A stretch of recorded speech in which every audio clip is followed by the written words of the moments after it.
Good morning बच्चों। देखिए आपका प्रयोग संख्या 1 हो चुकी थी।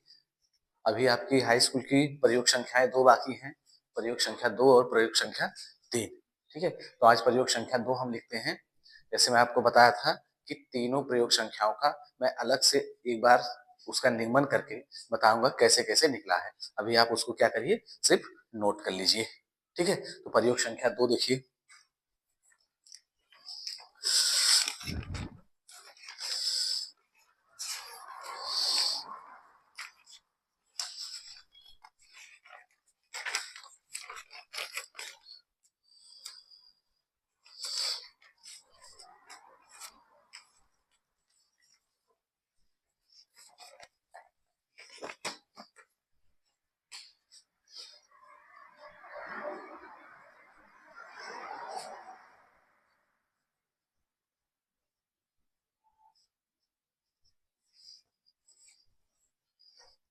प्रयोग संख्या 2 में कह रहा है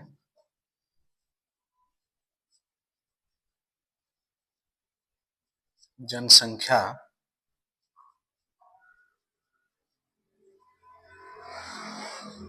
अध्ययन में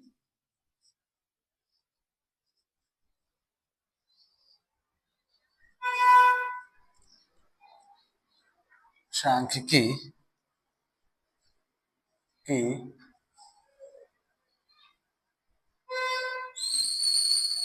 उपयोगिता,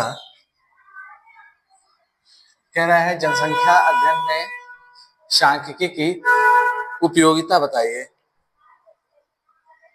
सांख्यिकी की उपयोगिता बताइए, जिसमें सबसे पहले हम लोग बात करते हैं किसकी, उद्देश्य की। इसका उद्देश्य क्या है?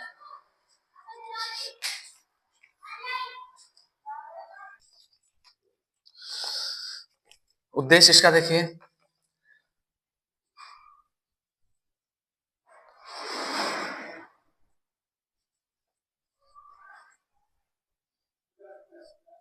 उद्देश्य में कह रहा है जनसंख्या के अध्ययन में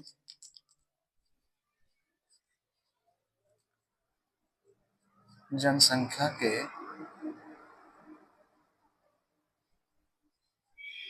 अध्ययन में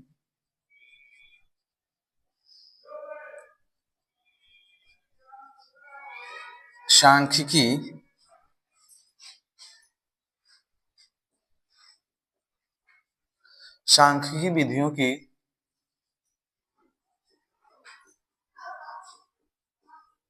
उपयोगिता का सिद्धांत इसका लिखेंगे।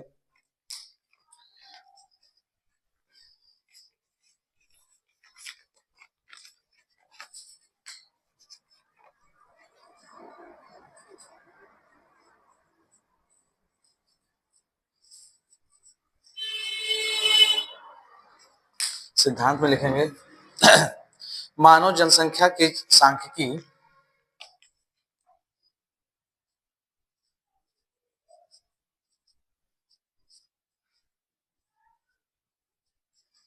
मानव जनसंख्या के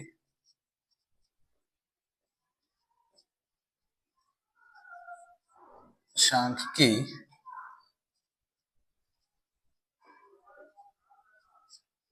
अध्ययन को जनसांख्यिकी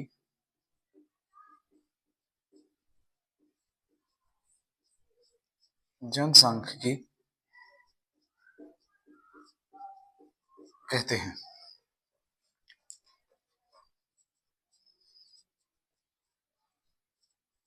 जनसांख्यिकी में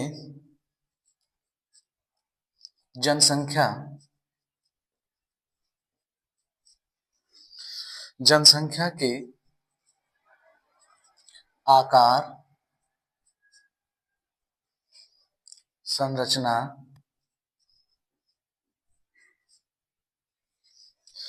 और वितरण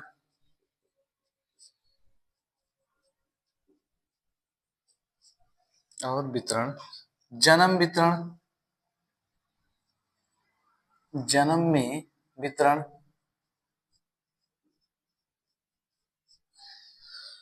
जन्म में वितरण, जन्म प्रवास,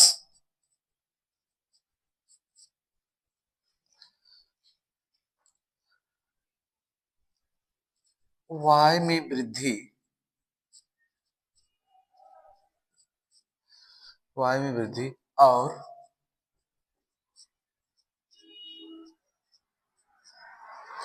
मृत्यु के संदर्भ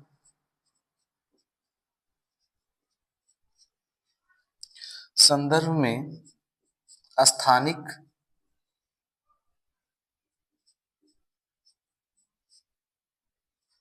संबंध में स्थानिक कालिक परिवर्तन, कालिक परिवर्तन का अध्ययन शामिल है।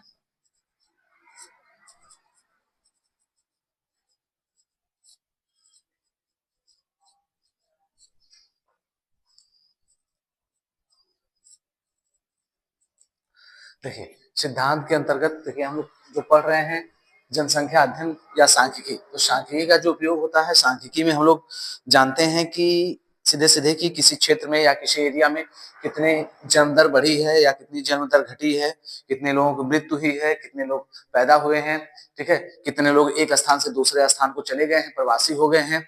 इन सब चीजों की गणना जो होती है वो जनसंख्या गणना में आती है, यानी जनसंख्या की एक क्या बनाई जाती है, सांख्यिकी बनाई जाती है। तो अब आगे का सिद्धांत हो गया, सिद्धांत के आगे देखिए,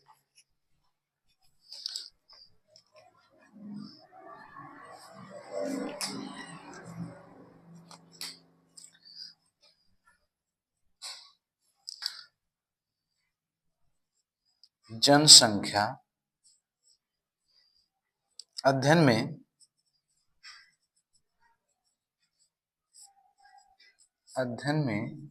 सांख्यिकी की उपयोगिता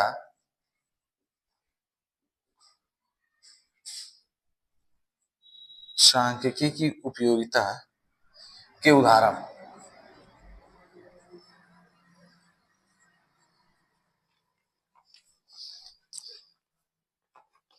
इसमें लिखिए,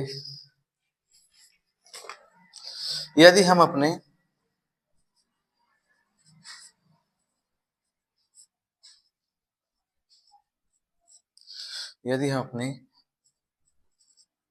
देश की जनगणना का नाम तो आप लोग सुने हुए होंगे, जनगणना इसी के अंतर्गत आती है। यदि अपने देश की जनगणना और साक्षरता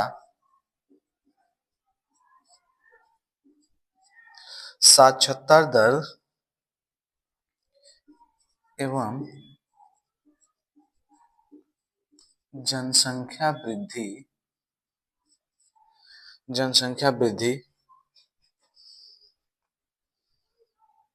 का तुलनात्मक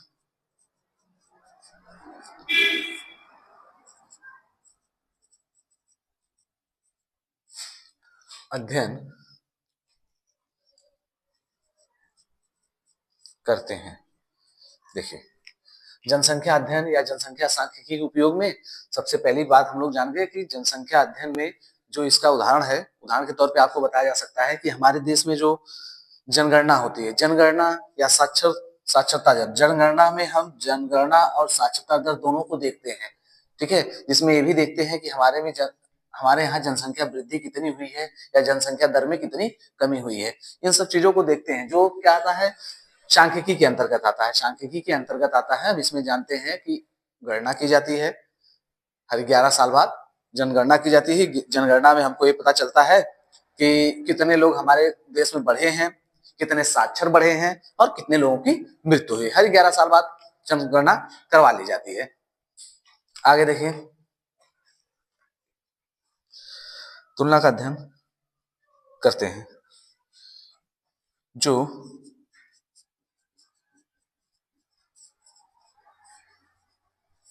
सांख्यिकी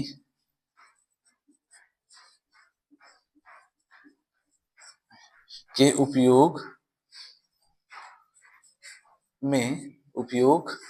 सांख्यिकी के उपयोग के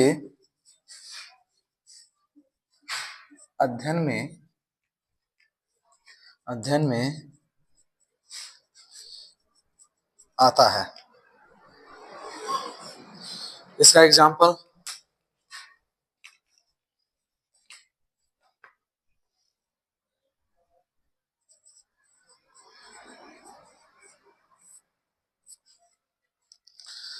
उदाहरण में वर्ष 2011 की जनगणना, वर्ष 2011 की जनगणना 2011 की जनगणना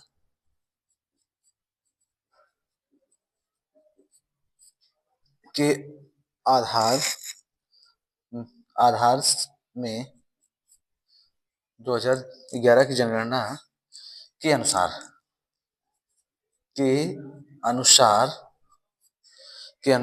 भारत की जनसंख्या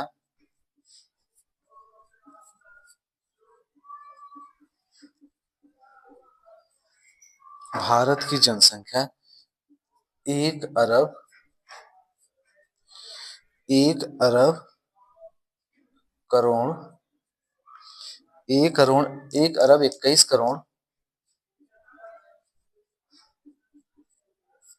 21 करोड़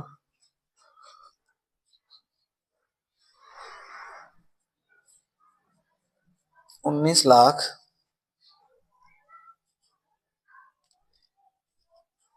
3,422 है। सांख्यिकी के अंतर्गत भारत की एक बार जनगणना हुई 2011 में। 2011 में जनगणना के अनुसार भारत में 1,21,19,03,422 लोगों को पाया गया, जिनकी जनसंख्या पाई गई, जिनमें ये पूरे भारत की जनगणना हुई, जिनमें उत्तर प्रदेश की जनसंख्या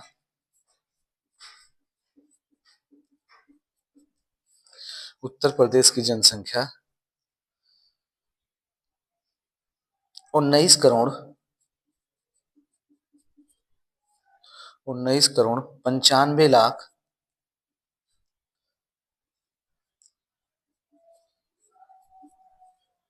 81,477 477 है,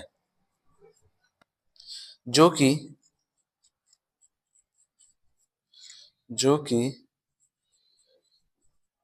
भारत की जनसंख्या का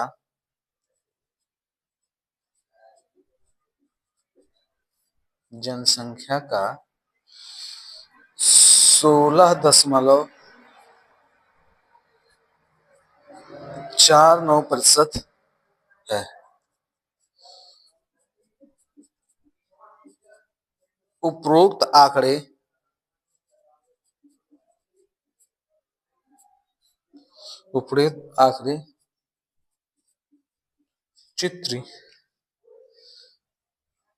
चित्र द्वारा या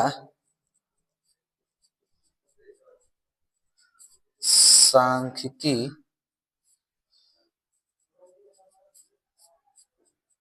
पाई ग्राफ द्वारा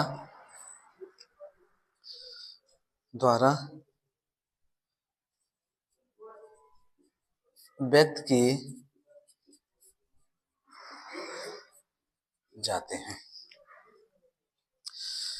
देखिए, सांख्यिकी के अंतर्गत तो आपको पता चल ही गया होगा। सांख्यिकी के अंतर्गत मैं आपको बता दिया कि इसमें जनसंख्या का अध्ययन में कितनी वृद्धि हुई, कितनी मृत्यु दर हुई है, इन सब चीजों का अध्ययन किया जाता है, जिसके उदाहरण के तौर पर आपको बता दिया गया 2011 की जनगणना। तो यहाँ तक की बात आप स्क्रीनशॉट ले लीजिए। इसके बाद मैं इसके आगे का लिखवाता हूँ और फिगर ग्राफ बनवा देता हूँ।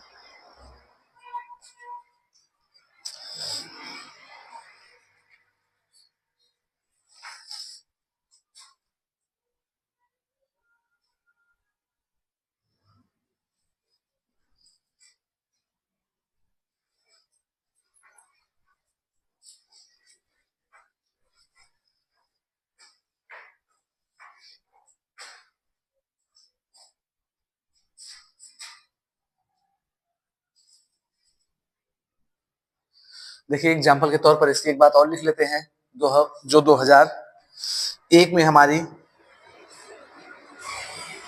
वर्ष 2001 की तुलना में वर्ष वर्ष 2011 में उत्तर प्रदेश की जनसंख्या उत्तर प्रदेश की जनसंख्या की तुलनात्मक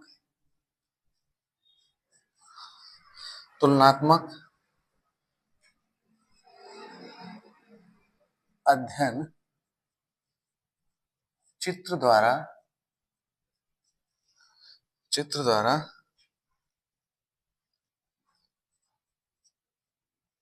सुगम रूप में व्यक्त है।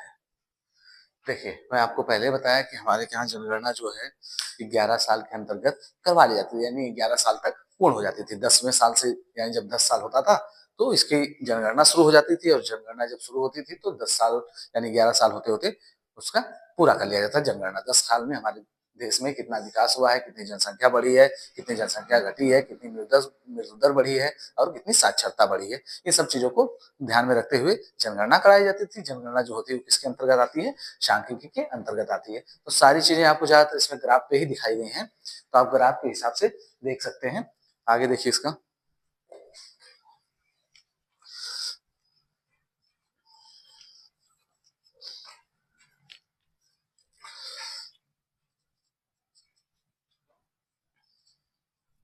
वर्ष 2011 की जनसंख्या,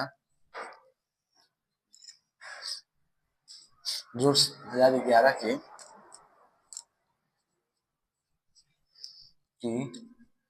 जनगणना जनगणना के अनुसार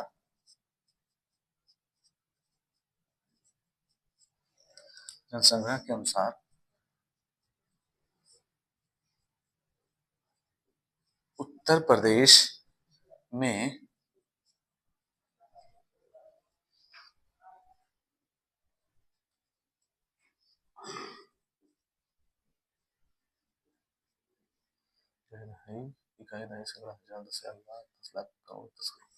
उत्तर प्रदेश में लगभग 10,45,96,415 पुरुष,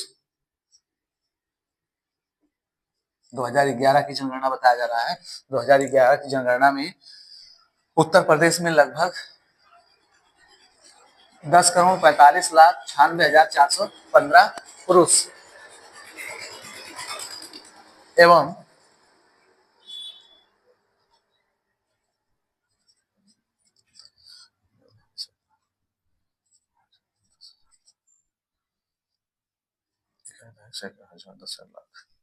9,85,062 स्त्रियां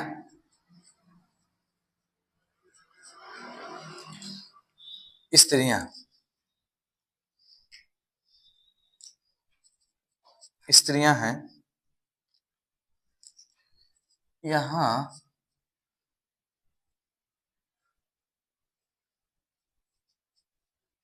लिंग अनुपात 908 है, 908 है, अर्थात प्रति 1,000 पुरुषों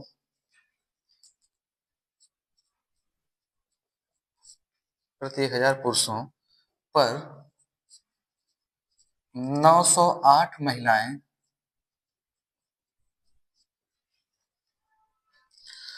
हैं, जबकि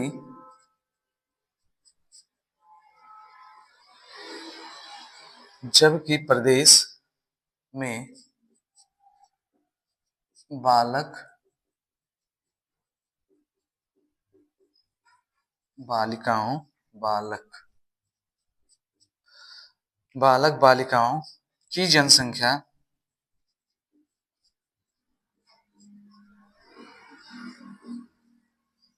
की जनसंख्या 2.97 करोड़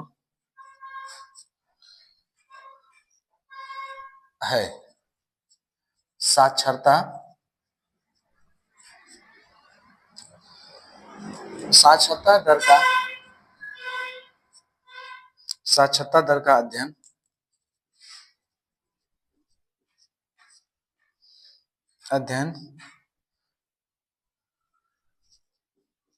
करने पर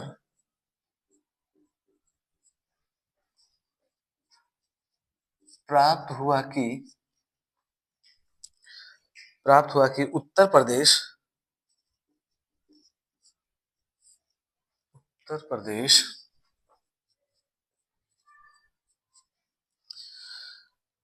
प्रदेश में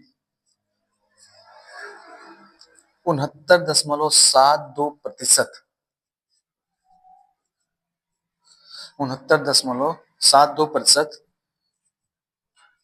लोग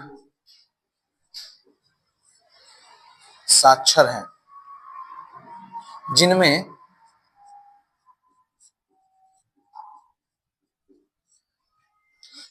पुरुषों की संख्या 59.26%, जिनमें पुरुषों की संख्या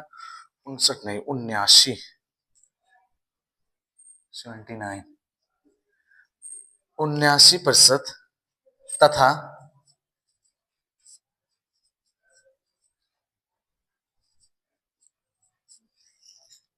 स्त्रियों की संख्या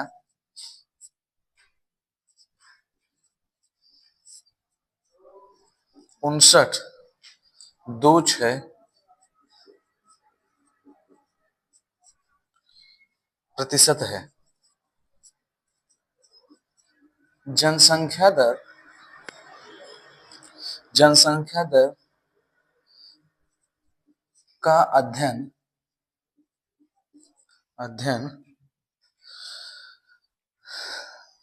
करने पर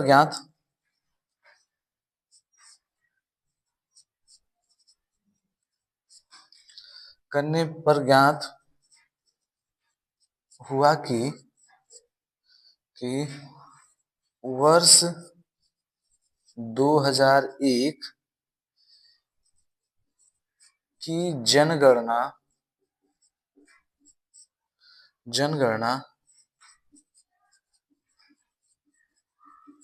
के अनुसार वर्ष 2011 में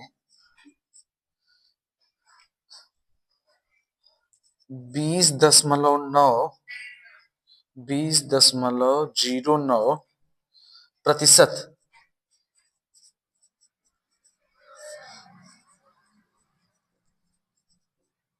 जनसंख्या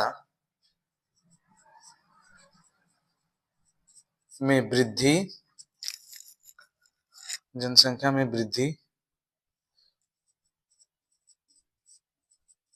हुई है, जहां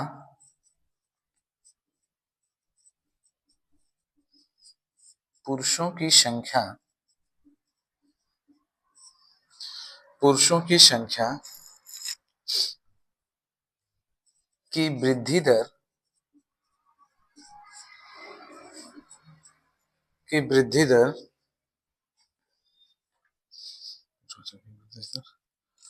19.45% एवं स्त्रियों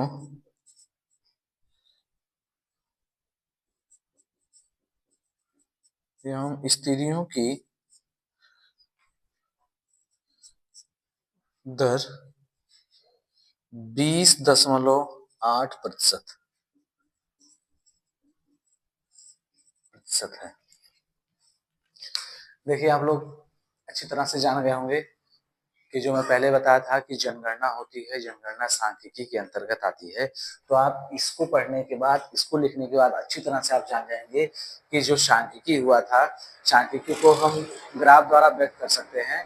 और इसमें हम लोग जाने थे कि दो जनगणनाओं का अध्ययन किया गया, 2011 और 2001 की। दोनों की तुलना में हम लोग जाने कि कितनी महिलाएं थी, कितने पुरुष थे, कितनी महिलाओं की वृद्धि हुई, कितने पुरुषों की वृद्धि हुई, और इनमें साक्षरता कितनी प्रतिशत थी, कितनी परसेंट साक्षरता की कमी थी और कितनी परसेंट साक्षरता की अधिकता थी। ये सारा अध्ययन हम लोग किसमें किए हैं, सांख्यिकी में किए हैं। अब इसका बस ग्राफ बनाना है, आप इसका स्क्रीनशॉट ले लीजिए। अभी मैं इसका फिगर जो है बनवा दे रहा हूँ। ठीक है ना।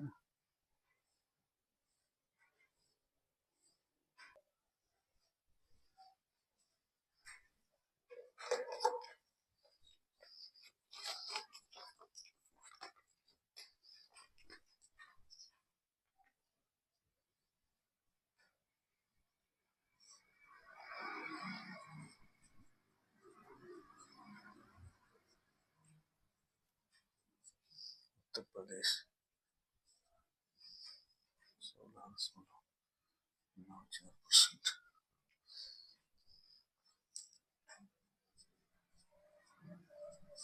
चित्र भारत की कुल भारत की कुल जनसंख्या में कुल जनसंख्या में उत्तर उत्तर प्रदेश के भाग का पाएगा। देखिए भारत, ये जो गोल सा बना है ये पूरे भारत को दिखाया है। पूरे भारत में उत्तर प्रदेश में 16.49, ठीक है, कुल जनसंख्या का पाई ग्राफ आपका हो गया। तो कितनी कुल जनसंख्या है, शेष भारत में कितनी है भाई, उत्तर प्रदेश को छोड़कर शेष भारत में 83.51% है। ठीक है, ये हो गया पूरे पूरे भारत में उत्तर प्रदेश में कितनी जनसंख्या है उसका पाई ग्राफ, कुल जनसंख्या का पाई ग्राफ हो गया। ठीक है, दूसरा हम लोग देखते हैं,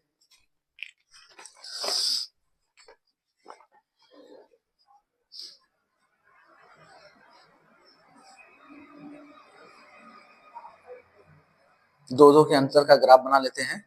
18 सबसे लास्ट बना लेते हैं।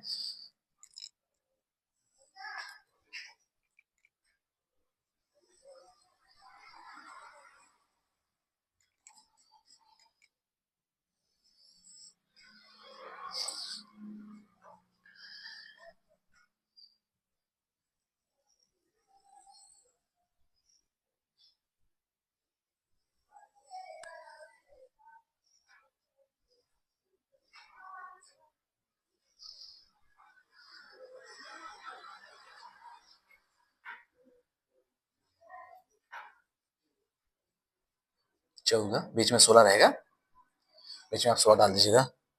14 बनाने समय 14 के सीधे ही खींचेंगे, इसका ध्यान रखेंगे।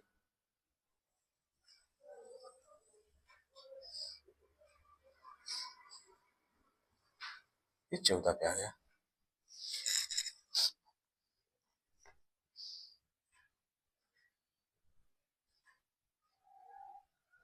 12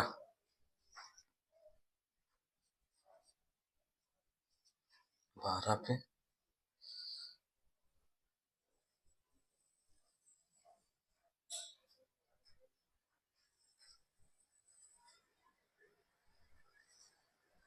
12 पे है,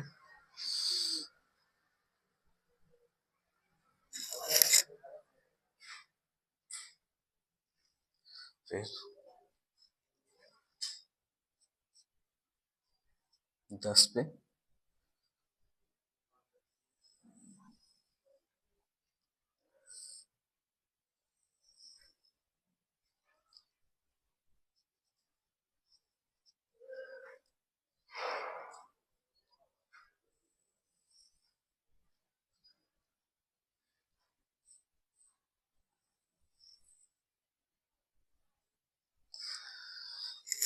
देखिए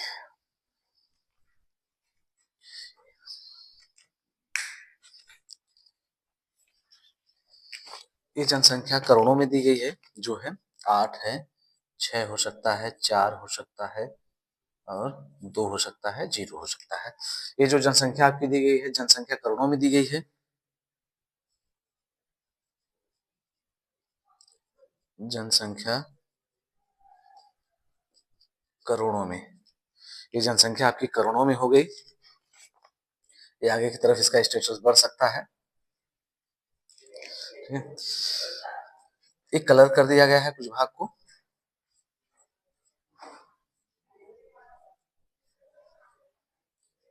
कलर कर लीजिएगा आप लोग अच्छे से, पेंसिल कलर कीजिएगा। ये वाला भाग एक छोड़कर एक कलर कर लीजिएगा। अभी बताते हैं कि एक छोड़कर कलर करना है, एक क्यों नहीं करना है। इसको कलर कर लीजिएगा। 1 2 3 4 5 2 4 6, एक और बनाना 6 का,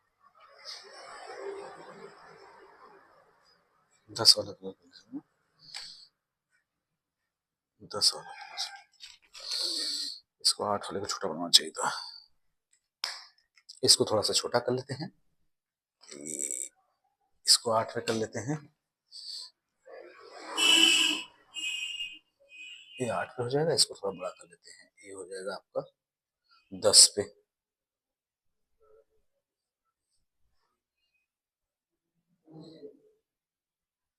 आठ वाले को छोड़कर 10 वाले कलर कर लेते हैं।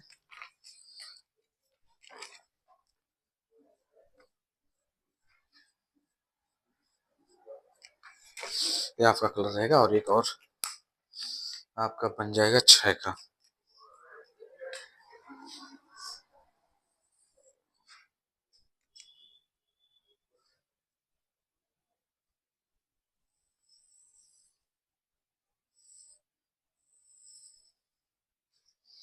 अब जानिए आप इसमें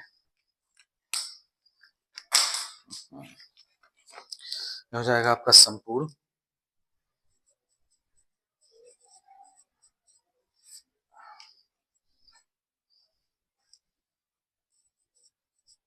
पुरुष और महिलाएं, इनकी वृद्धि दर इधर बढ़ेगी। इसमें 2 भाग हैं।